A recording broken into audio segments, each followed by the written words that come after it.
അത് ആ ഏജിൽ ആ കുട്ടി ആയിരുന്നെങ്കിൽ എങ്ങനെ ചെയ്യും? അപ്പോൾ അതൊക്കെ എന്ന് പറയുന്നത് ഒരു മാജിക്കാണ് ഓൺ സ്ക്രീനിൽ ചെയ്യുന്നത്. ഒരു ദൈവ അനുഗ്രഹം തന്നെയാണ്. കൽപ്പനാമരാണെങ്കിലോ?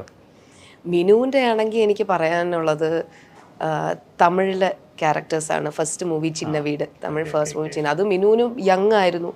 ആ സമയത്ത് ഒരു വൈഫായിട്ട് അഭിനയിക്കുക, അതിനകത്തൊരു ക്യാരക്ടർ എന്ന് പറയുമ്പോൾ ഒരു വണ്ണമുള്ള വൈഫ്, ഭർത്താവിന് അക്സെപ്റ്റ് ചെയ്യാൻ പറ്റാത്തൊരു വൈഫാണ്.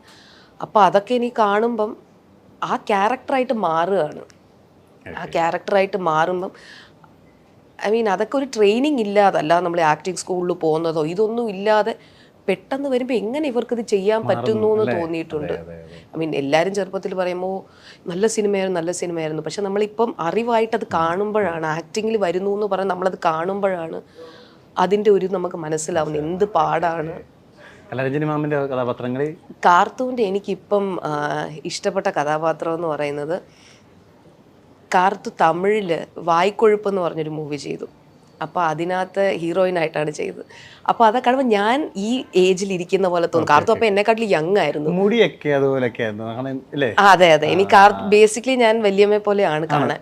അപ്പോൾ എനിക്ക് അതുപോലെ കാണും, മക്കളെ പോലെ ഇരിക്കുന്നത്. അപ്പോൾ അതിനകത്ത് ഡാൻസ് ഒക്കെ കാണുമ്പം എന്ത് എനർജറ്റിക് ആയിട്ടാണ് ചെയ്യുന്നത്. അപ്പം എനിക്ക് അപ്പോൾ തോന്നിയിട്ടുണ്ട്, ട്രെയിനിങ് ഇല്ലാതെ വന്ന് ചെയ്യുമ്പം അപ്പോഴേ പ്രൊഫഷണലിസം ഉണ്ട്. അപ്പോൾ എനിക്ക് അതാണ് കാർത്തൂൻ്റെ വായ്ക്കൊഴുപ്പ് തമിഴ് മൂവി. ചോദിച്ചിട്ടുണ്ടോ അന്ന് ഇതൊക്കെ എങ്ങനെ ചെയ്ത് ഫലിപ്പിച്ചു? ഇല്ല, ഞാൻ എനിക്ക് ചോദിക്കാൻ പേടിയാ. എനിക്കെന്തോ ഞാൻ ചോദിച്ചില്ല. ചോദിച്ചു കഴിഞ്ഞാൽ വേറെ എന്തെങ്കിലും പറഞ്ഞു കഴിഞ്ഞാൽ പിന്നെ നമ്മൾ അതുപോലെയൊക്കെ ചിന്തിച്ച് ചെയ്യണമല്ലോ എന്നുള്ളൊരു പേടിയാണ്. അവിടെ ഞാൻ ചോദിച്ചിട്ടില്ല. പക്ഷെ എനിക്ക് തോന്നിയിട്ടുണ്ട് ഇവർ എങ്ങനെ ചെയ്യും. അപ്പം ഞാൻ ചോദിച്ചിട്ടുണ്ട്, ഞാൻ ചെയ്യുന്നതിൽ എന്തെങ്കിലും തെറ്റുണ്ടോ? അപ്പം എനിക്ക് പറഞ്ഞു തരും, ഇങ്ങനെയൊക്കെ ചെയ്താൽ മതി. എനിക്ക് പറയും. എനിക്ക് അങ്ങനെ കോൺഫിഡൻസ് ഇല്ലാത്ത സമയത്ത് ഞാൻ ചോദിക്കുകയാണെങ്കിൽ എനിക്ക് പറഞ്ഞു തരും. അല്ലാതെ ഇവരെങ്ങനെ ചെയ്തു ഞാൻ ചോദിച്ചിട്ടില്ല. ഇപ്പം പക്ഷേ അത് കാണുമ്പോൾ ഒരു എക്സൈറ്റ്മെന്റ് ഉണ്ടല്ലേ, ഇത് നമുക്കൊരു അതിശയമാണ്. അതെ, എങ്ങനെ ചെയ്യുന്നു എല്ലാവരും പറയും. ഈ മിനു അല്ലെ കാർത്തു പൊടിയമ്മ ചെയ്ത സിനിമയൊക്കെ ആ സമയത്ത് 300 ദിവസം തിയേറ്ററിൽ ഓടി എന്നൊക്കെ പറയുമ്പോൾ 300 ദിവസമോ ഒരു വർഷമൊക്കെ അല്ലേ? ഇതെങ്ങനെ ആൾക്കാരെങ്ങനെ അങ്ങനെ പോയി കാണുന്നു എന്നൊക്കെ തോന്നും. പക്ഷെ പിന്നെ നമ്മളത് ഇപ്പം ഇരുന്ന് കാണുമ്പം ആണ് അതിൻ്റെ വാല്യൂ നമുക്ക് മനസ്സിലാവുന്നത്. കൽപ്പനാവിനെ പറ്റി പറയുകയാണെങ്കിൽ കൽപ്പനാം ജഗതി കോമ്പിനേഷൻ, കാരണം മലയാളത്തിലെ എവർഗ്രീൻ കോമ്പിനേഷനാണ്. രണ്ടുപേരും നമുക്ക് ഇന്ന് വെളുത്തിരയിലില്ല. അപ്പം ഇന്നും പക്ഷേ എനിക്കൊന്ന് മീമുകളിലായാലും ട്രോളുകളിലായാലും ഈ എക്സ്പ്രഷൻ കൽപ്പനാവിനെ ഇങ്ങനെ മൊഴി ഒന്നൊരു ഇതിനൊക്കെ ഉണ്ടല്ലോ, അത് സ്ഥിരം ഇങ്ങനെ വരുന്നതാണ്. ഇതൊക്കെ കാണുമ്പോൾ ഈ സോഷ്യൽ മീഡിയയിൽ ഇപ്പോഴും, അതായത് പുതിയ 2K കിഡ്സ് ആണ്, അവരാണ് ഓർക്കുന്നത്. പറയുകയാണെങ്കിൽ അവരിപ്പോഴും മീംസ്, പിന്നെ ഈ പുതിയ സോങ്സ് വെച്ചിട്ട് അവരുടെ പഴയ ഡാൻസ് സീക്വൻസ് ഒക്കെ ഇട്ടിട്ട് ഇന്ന് ഞാൻ ഒരു പോസ്റ്റ് കണ്ടിരുന്നു. അപ്പോൾ ഇതൊക്കെ കാണും, ചിലപ്പോൾ ഞാൻ കാണാത്ത ക്ലിപ്സ് ആയിരിക്കും. അപ്പോൾ ഇതൊക്കെ കാണുമ്പം അവർ നമ്മളെ ഓർമ്മിപ്പിക്കുകയാണ് പിന്നെയും പിന്നെ ഇതൊക്കെ ഇവർ എവിടെ നിന്ന് എടുക്കുന്നു എന്നാണ്. പിന്നെ കാരിക്കേച്ചേഴ്സ് വരയ്ക്കുക, ഇതൊക്കെ കാണുമ്പം ഓബ്വിയസ്ലി എനിക്ക് സന്തോഷമാണ് തോന്നുന്നത്. എനിക്കത് പറഞ്ഞറിയിക്കാൻ പറ്റുന്നില്ല അത്. അപ്പോൾ ഇവരൊക്കെ ഓർക്കുന്നത് തന്നെ എന്താ പറയുക, എനിക്ക് അവരോട് താങ്ക് യു ആണ് പറയാനുള്ളത്. എനിക്ക് അത്രയും സന്തോഷമാണ്. പിന്നെ അവരില്ലാത്തതിൻ്റെ ഇത് ഏതായാലും എല്ലാ കാലവും ഒരു വിടവ് തന്നെയാണ്. അതെ.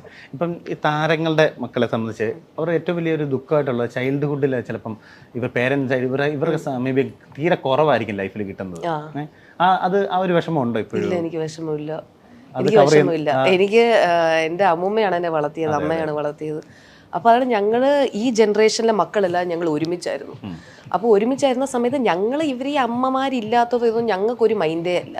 ഞങ്ങൾ വഴക്കുണ്ടാക്കുക, ഞങ്ങൾക്ക് വല്ലതും കഴിക്കാൻ കിട്ടുക, ഇത് മാത്രമുള്ള ഇതേ ഉള്ളൂ. സ്കൂളിൽ പോവുക, വഴക്കുണ്ടാക്കുക, പിന്നെ ബാക്കിയുള്ള കാര്യങ്ങൾ ചെയ്യുക. അല്ലാതെ ഇവർ വരുമ്പോൾ ഞങ്ങൾ ഇവരെ വന്ന അത്രയേ ഉള്ളൂ. അല്ലാതെ കൂടുതൽ മര്യാദയൊന്നും ഞങ്ങൾ കൊടുക്കാറില്ലായിരുന്നു.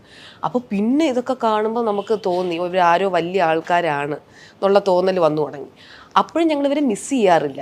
ഞങ്ങൾക്ക് ഞങ്ങളുടെ കസിൻസും അമ്മയുണ്ടോ, സ്കൂളിൽ പോയി വല്ലതും ചോക്ലേറ്റ് ഒക്കെ കിട്ടിയോ, ഇത്രയേ ഉള്ളൂ. അല്ലാതെ ഇവരെ മിസ് ചെയ്യുന്നതോ ആ ഒരു അഫെക്ഷനോ അങ്ങനെ ഇല്ല. അങ്ങനെ തോന്നിയിട്ടില്ല. അവരെ മിസ് ചെയ്യുന്ന പോലെ അങ്ങനെ തോന്നിയിട്ടേ ഇല്ല ഞങ്ങൾക്ക്. അതെ, സാധാരണ അങ്ങനെ ഞങ്ങൾക്ക് ദുഃഖം ഞങ്ങൾ പറഞ്ഞാണ് പഠിപ്പിച്ചിട്ടുള്ളത്. മക്കളെ ഇവരിങ്ങനെ ഷൂട്ടിങ്ങിന് പോവുകയാണ്, അല്ല നമുക്ക് ഇവരെ സിനിമയിൽ കാണുന്ന സന്തോഷമാണ്. അപ്പം ഈ സിനിമയാണ്, അപ്പം നമുക്ക് സ്കൂളിലൊക്കെ പോയിട്ട് പറയാമല്ലോ ഈ സിനിമയാണ് ചെയ്യുന്നത്, അങ്ങനെ ഒരു ഇതേ ഉള്ളൂ. അല്ലാതെ ആ ഒരു വിഷമമേ തോന്നിയിട്ടില്ല. നമ്മൾ ഇന്റർവ്യൂ നമ്മുടെ അമ്മമാരെ പേരുകളുടെ കാര്യം പറഞ്ഞു. സാറിന് നമ്മളൊക്കെ എല്ലാവരും അമ്മ എന്നൊക്കെ ആയിരിക്കും വിളിക്കുന്നത്. അപ്പം ഇതിനകത്ത് മിനുമ്മ നല്ല മിന്നു നല്ല വിളിക്കുന്നത്. അങ്ങനെ ഒരു ശീലം വന്നത് ആദ്യം ഞങ്ങൾക്ക് അറിയില്ലായിരുന്നു എന്ന് ബേസിക്കലി ഇങ്ങനെ അമ്മ എന്ന് വിളിക്കണം. ആക്ച്വലി കാർത്തൂൻ്റെ എൻ്റെ വല്യമ്മയുടെ ഞാൻ ചേട്ടനും ഞങ്ങൾ ഒരുമിച്ച് വളരുന്ന സമയത്ത് ഞാൻ, ചേട്ടൻ, പിന്നെ പൊടിയമ്മയുടെ മോള് കുഞ്ഞാറ്റ, പിന്നെ എൻ്റെ അമ്മാവൻ്റെ മോൻ അമ്പാടി. അപ്പം ഞങ്ങളെല്ലാവരും ഒരുമിച്ച് ഉണ്ട്. ഞങ്ങൾ 4 പേരുണ്ട്. അപ്പം ഞങ്ങൾ ഈ 4 പേര് ഒരുമിച്ച് വളരുമ്പോൾ ചേട്ടൻ ഇവരെയൊക്കെ ചേച്ചി എന്നാണ് വിളിച്ചുകൊണ്ടിരുന്നത്, ചേട്ടൻ.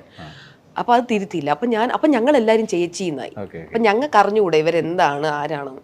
അപ്പം നമ്മൾ കാണുമ്പോൾ ചേച്ചി അത്രയേ ഉള്ളൂ, കൂടുതൽ അടുത്തൊന്നും അങ്ങനെ പോകില്ല. ഞങ്ങൾക്ക് പേടിയാ, ചിലപ്പോൾ ദേഷ്യപ്പെടും. ദേഷ്യം കണ്ണൊക്കെ ഉരുട്ടി കാണിക്കും. പിന്നെ നമ്മൾ കൂടുതൽ ഉണ്ട്, വീട്ടിലുണ്ട്. കണ്ണൊക്കെ ഉരുട്ടി ഭദ്രകാളിയൊക്കെ വരുന്ന പോലെയൊക്കെ കാണിച്ചു കളയും. അപ്പം നമ്മൾ കുറച്ച് മിണ്ടാതിരിക്കണം. പറഞ്ഞാൽ കേട്ടില്ലെങ്കിൽ കാർത്തുമൊക്കെ ഇങ്ങനെ കണ്ണുരുട്ടി ഇങ്ങനെ കാണിക്കുമ്പോൾ പേടിയാവും. അപ്പം ഇത് കഴിഞ്ഞ് കഴിയുമ്പോഴത്തേക്കും ഒരു ഏജ് ആയപ്പോഴത്തേക്കും പിന്നെ നമ്മൾ ഇവരെ വീട്ടിൽ വിളിക്കുന്ന പേര് ഞങ്ങൾ അങ്ങ് വിളിക്കാൻ തുടങ്ങി. കലമോളെ എന്നുള്ള ഞങ്ങൾ കാർത്തൂന്നാക്കി, മിനിമോളെ എന്നുള്ള ഞങ്ങൾ മിനുന്നാക്കി, പൊടിമോളെ എന്നുള്ള ഞങ്ങൾ പൊടിയമ്മ എന്നാക്കി. അപ്പൊ അതിൽ കുറച്ച് ബഹുമാനം കൊടുത്തു പൊടിയമ്മയ്ക്ക്. ബാക്കിയുള്ളവർക്ക് പേര് അതെ ഇച്ചിരി കുറച്ച് എക്സ്ട്രാ പേടി ഉണ്ടായിരുന്നു. അപ്പൊ അത് കാരണം പൊടിയമ്മയെ മാത്രം പൊടിയമ്മ എന്ന് വിളിച്ചു. അങ്ങനെ വിളിച്ചു.